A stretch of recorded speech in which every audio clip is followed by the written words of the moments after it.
¿Qué tal? ¿Cómo están, apreciados estudiantes? Damos continuidad a nuestra clase 4. Esta vez nuestro tema es el Estado. Empecemos por la definición.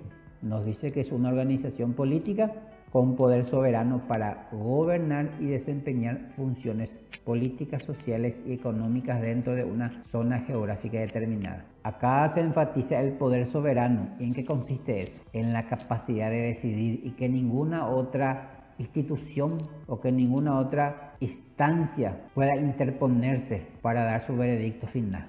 Es decir, tiene el poder de dar la última palabra y de decidir y de concretar eso que decidió, valga la redundancia. Tiene que darse eso en un territorio físico determinado. El origen.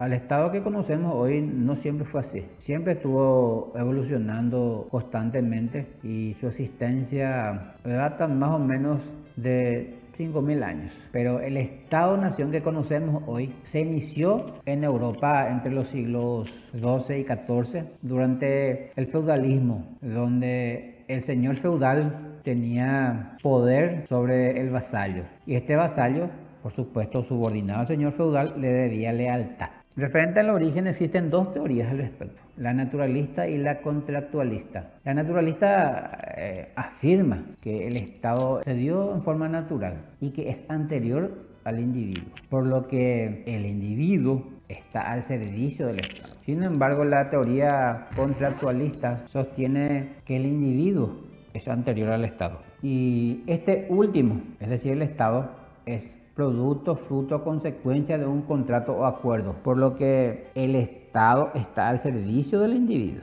En el punto 3 tenemos los elementos del Estado. Son 4: territorio, población, poder y derecho. El territorio es el espacio en que se realiza la actividad del Estado y comprende el suelo, el subsuelo y el espacio aéreo. Las fronteras, que son las líneas, pueden ser naturales o ideales, donde comienzan o terminan el Estado, está caracterizado dentro del territorio. La población es la totalidad de las personas que viven en el territorio de un Estado y nosotros le decimos la cantidad de personas que viven en un país. Es la expresión que más solemos usar. El poder es la capacidad o la facultad del Estado de imponerse por la fuerza en caso de que sea necesario, de obligar a sus ciudadanos a realizar o dejar de realizar ciertos actos establecidos en las leyes. No se trata de cualquier acto, eso debe estar estipulado en la ley. Por ejemplo, en la ley está estipulado como un auto de no hacer, de que no se pueda abusar de una música a alto volumen, ya sea en la propia casa y menos aún la vía pública, llámese plazas, llámese surtidores. Eso es un ejemplo de que se debe omitir ese auto. Pero después están los autos que nos obligan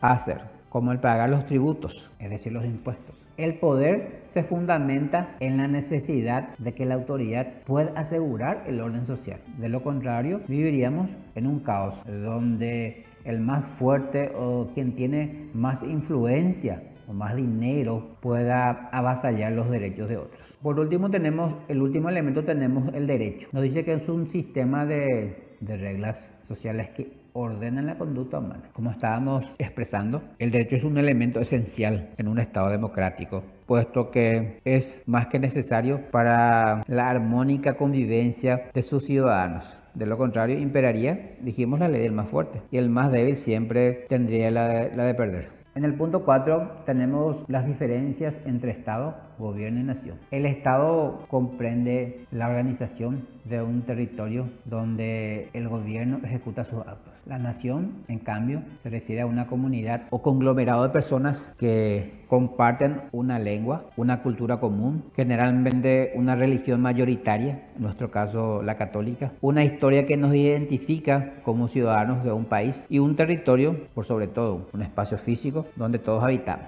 El gobierno se refiere a las personas que administran el Estado, es decir, a las autoridades que ejercen funciones administrativas en un tiempo determinado. El tiempo determinado es el plazo por el cual fueron electos. Las clases de Estado es el siguiente punto. Tenemos el Estado simple unitario y el Estado federal. El Estado simple posee un solo centro de poder y generalmente se halla en la capital del país.